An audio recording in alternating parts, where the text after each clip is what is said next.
Assalamualaikum warahmatullahi wabarakatuh. Kami dari kelompok 11 akan menjelaskan lembaga pengelolaan zakat. Kelompok kami yaitu Amalia Safanul Kurniatur Rahma dan Riana Mahesi. Saya akan menjelaskan tentang pengertian zakat. Zakat secara harfiah atau bahasa memiliki makna toharo atau pensucian. Sedangkan menurut istilah, zakat ialah sebuah kewajiban bagi seorang muslim untuk mengeluarkan sebagian hartanya atau nilai bersih dari kekayaannya tidak melebihi satu nisab yang diberikan kepada mustahik dengan beberapa syarat tertentu. Kemudian menurut kompilasi hukum ekonomi syariah, zakat adalah harta yang wajib disisihkan oleh seorang muslim untuk diberikan kepada yang berhak menerimanya. Sedangkan menurut Undang-Undang Nomor 23 Tahun 2011 tentang pengelolaan zakat adalah harta yang wajib dikeluarkan oleh seorang muslim atau badan usaha untuk diberikan kepada yang berhak menerimanya sesuai dengan syariat Islam. Sementara infak adalah harta yang dikeluarkan oleh seseorang atau badan usaha di luar zakat untuk kemaslahatan umum. Dan sedangkan sedekah adalah harta atau non harta yang dikeluarkan seseorang atau badan usaha di luar zakat untuk kemaslahatan umum. Dalam Islam, orang-orang yang menerima zakat sudah dijelaskan dalam Al-Quran surat Al-Baqarah ayat 60. Di sini saya akan membacakan surat Al-Baqarah ayat 60. A'udzu billahi minasyaitonir rajim.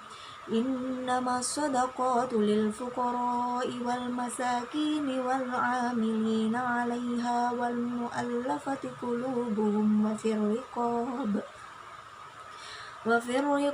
wal gharimina wa fi sabilillahi wa banis sabil fariidatan minallah wallahu 'alimun hakim. Al-ayat Sadaqallahul Alim, yang artinya sesungguhnya zakat itu hanyalah untuk orang-orang fakir, orang-orang miskin. Ambil zakat yang dilunakkan hatinya atau mu'allaf untuk memerdekakan hamba sahaya, untuk membebaskan orang yang berhutang untuk jalan Allah, dan untuk orang yang sedang dalam perjalanan sebagai kewajiban dari Allah. Allah Maha mengetahui, Maha bijaksana. Dari ayat ini kita dapat mengetahui bahwa orang-orang atau golongan-golongan yang bisa menerima zakat ialah ada 8 golongan atau 8 asnaf. Yang pertama adalah orang-orang fakir, terus kemudian orang-orang miskin, kemudian orang-orang atau para amil zakat, untuk mu'allaf atau orang-orang yang baru masuk Islam, kemudian untuk hamba sahaya atau budak, kemudian untuk gharim atau orang-orang yang terlilit hutang, untuk para sabilillah dan ibnu sabil. Kemudian ada tujuan pengelolaan zakat. Jadi tujuan pengelolaan zakat menurut amanat Undang-Undang Nomor 23 Tahun 2011 yang pertama adalah untuk meningkatkan efektivitas dan efisiensi pelayanan dalam pengelolaan zakat. Kemudian yang kedua adalah untuk meningkatkan manfaat zakat untuk mewujudkan kesejahteraan masyarakat dan penanggulangan kemiskinan. Kemudian selanjutnya adalah hikmah atau manfaat pengelolaan zakat. Yang pertama adalah untuk menghindari kesenjangan sosial antara agniya atau orang kaya dan para duafa atau orang-orang miskin. Kemudian yang kedua sebagai pilar amal jama'i antara agniya dengan para mujahid dan dai yang berjuang dan berdakwah dalam rangka meninggikan kalimat Allah Subhanahu wa taala. Kemudian yang ketiga sebagai membersihkan dan mengikis akhlak yang buruk. Kemudian yang keempat sebagai alat pembersih harta dan penjagaan dari ketamakan atau kejahatan. Kemudian yang kelima adalah untuk ungkapan rasa syukur atas nikmat yang Allah SWT telah berikan. Kemudian yang keenam, untuk mengembangkan potensi umat. Yang ketujuh, dukungan moral kepada orang yang baru masuk Islam atau mu'alaf. Kemudian yang terakhir, untuk menambah pendapatan negara untuk proyek-proyek yang berguna bagi umat. Saya mau menjelaskan tentang manajemen pengelolaan zakat. Pengertian: pengelolaan zakat adalah kegiatan perencanaan, pelaksanaan, dan pekoordinasian dalam pengumpulan, pendistribusian, dan pendayagunaan zakat. Pengelolaan zakat dilaksanakan dengan didasarkan pada sejumlah asas, yaitu syariat Islam, amanat, kemanfaatan, keadilan, kepastian hukum, terintegrasi, dan akuntabilitas. Untuk optimalisasi pendayagunaan zakat diperlukan pengelolaan zakat oleh lembaga amil zakat yang profesional dan mampu mengelola zakat, antara lain pengumpulan zakat, pendistribusian zakat, pendayagunaan zakat, pelaporan pengelolaan zakat, pembiayaan pengelolaan zakat, pembinaan dan pengawasan pengelolaan zakat. Pengumpulan zakat. Dalam rangka pengumpulan zakat, muzaki melakukan perhitungan sendiri atas kewajiban zakatnya. Dalam hal tidak dapat menghitung sendiri kewajiban zakatnya, muzaki dapat meminta bantuan Basnas. Pendistribusian zakat. Zakat wajib didistribusikan kepada mustahik sesuai dengan syariat Islam. Pendistribusian zakat dilakukan berdasarkan skala prioritas dengan memperhatikan prinsip pemerataan, keadilan, dan kewilayahan. Pendayagunaan zakat. Zakat dapat didayagunakan untuk usaha produktif dalam rangka penanganan fakir miskin dan peningkatan kualitas umat. Pendayagunaan zakat untuk usaha produktif dilakukan apabila kebutuhan dasar mustahik telah terpenuhi. Pelaporan pengelolaan zakat. Basnas kabupaten atau kota wajib menyampaikan laporan pelaksanaan pengelolaan zakat, infak, sedekah, dan dana sosial keagamaan lainnya kepada Basnas provinsi dan pemerintah daerah secara berkala. Pembiayaan pengelolaan zakat. Untuk melakukan tugasnya, Basnas dibiayai dengan anggaran pendapatan dan belanja negara dan hak amil. Pembinaan dan pengawasan pengelolaan zakat. Menteri Agama melaksanakan pembinaan meliputi fasilitas, sosialisasi, dan edukasi serta pengawasan terhadap Basnas, Basnas provinsi, Basnas kabupaten atau kota, dan LAS. Strategi pengembangan pengelolaan zakat. Menurut Didin Hasanuddin, pengelolaan zakat melalui lembaga amil didasarkan beberapa pertimbangan. Pertama, untuk menjamin kepastian dan disiplin pembayaran zakat. Kedua, menjaga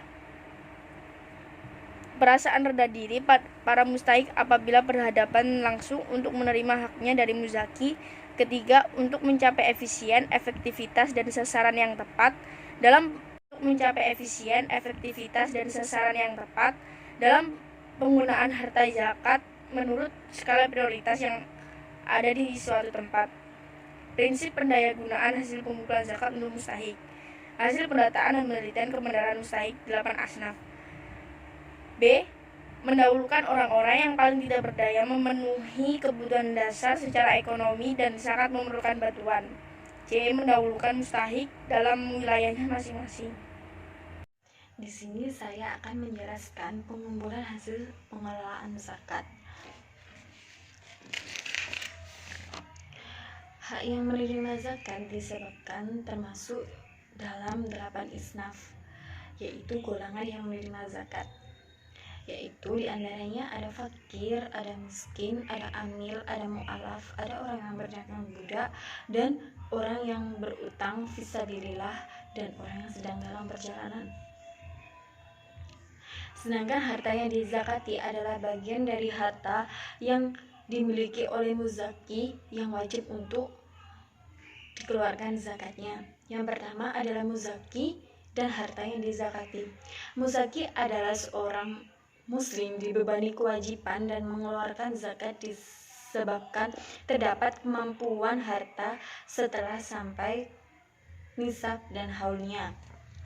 Harta yang dikenakan zakat harus memenuhi syarat dengan ketentuan syariat Islam. Yang pertama ada zakat fitrah. Zakat fitrah adalah sejumlah bahan makanan pokok yang dikeluarkan pada saat bulan Ramadan oleh setiap muslim bagi dirinya dan bagi orang yang bertanggung jawab yang memiliki kelebihan makanan pokok untuk sehari saat hari raya Idul Fitri. Syarat yang wajib mengeluarkan zakat fitrah adalah beragama Islam, hidup pada saat bulan Ramadan, dan memiliki kelebihan kebutuhan pokok.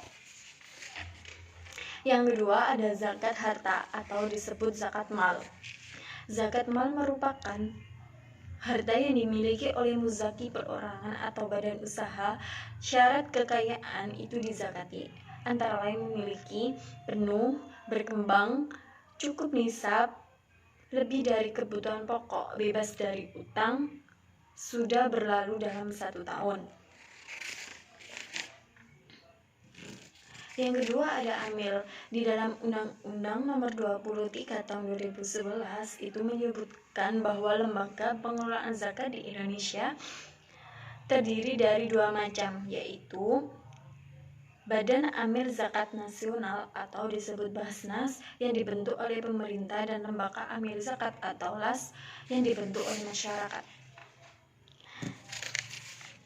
Badan Amil Zakat Nasional atau Basnas merupakan lembaga pemerintahan struktural yang bersifat mandiri dan bertanggung jawab kepada Presiden melalui Menteri, yaitu ada kelembagaan dan keanggotaan. Lembaga Amil Zakat atau yang disebut LAS merupakan untuk membantu Basnas dalam pelaksanaan pengumpulan, pendistribusian, dan pendayagunaan zakat. Masyarakat dapat membentuk lembaga Amil Zakat. LAS wajib melaporkan pelaksanaan pengumpulan, pendistribusian, pendayagunaan zakat yang telah diaudit kepada Basnas secara berkala. Dengan demikian, LAS secara administratif wajib memberikan laporan secara berkala kepada Basnas. Yang selanjutnya yaitu ada mustahik. Mustahik adalah sebutan bagi orang yang berhak menerima zakat, diantaranya yaitu fakir. Fakir adalah orang yang penghasilannya tidak memenuhi kebutuhan pokok atau primer sesuai dengan kebiasaan masyarakat tertentu. Di antara pihak yang dapat menerima zakat di kota fakir bila memenuhi zakat syarat membutuhkan, yaitu tidak mempunyai pemasukan atau harta, tidak mempunyai keluarga untuk menanggung kebutuhannya. Yang kedua ada miskin. Miskin adalah orang-orang yang memerlukan yang tidak dapat memenuhi kebutuhan pokoknya sesuai dengan kebiasaan yang berlaku. Yang ketiga itu ada amil. Yang dimaksud di sini amil adalah semua pihak yang bertindak mengerjakan yang berkaitan dengan pengumpulan, penyimpanan, penjagaan, pencatatan, dan penyaluran harta zakat. Mereka berwenang untuk memungut dan membagikan serta tugas lain untuk berhubungan dengan zakat, seperti penyadaran masyarakat tentang hukum zakat, menerangkan sifat-sifat pemilik harta yang dikenakan wajib membayar zakat. Yang keempat ada mu'alaf. Termasuk dalam kategori mu'alaf ini adalah pertama, orang-orang yang dirayu untuk memeluk Islam. Sebagai persuasi terhadap hati orang yang diharapkan akan masuk Islam atau keislaman orang yang berpengaruh untuk kepentingan Islam dan umat muslim, dengan mempersuasikan hati para pemimpin dan kepala negara yang berpihak yang berpengaruh, baik personal atau lembaga, dengan tujuan ikut bersedia memperbaiki kondisi imigran dan warga minoritas muslim dan membela kepentingan mereka. Yang kelima, untuk memerdekakan budak.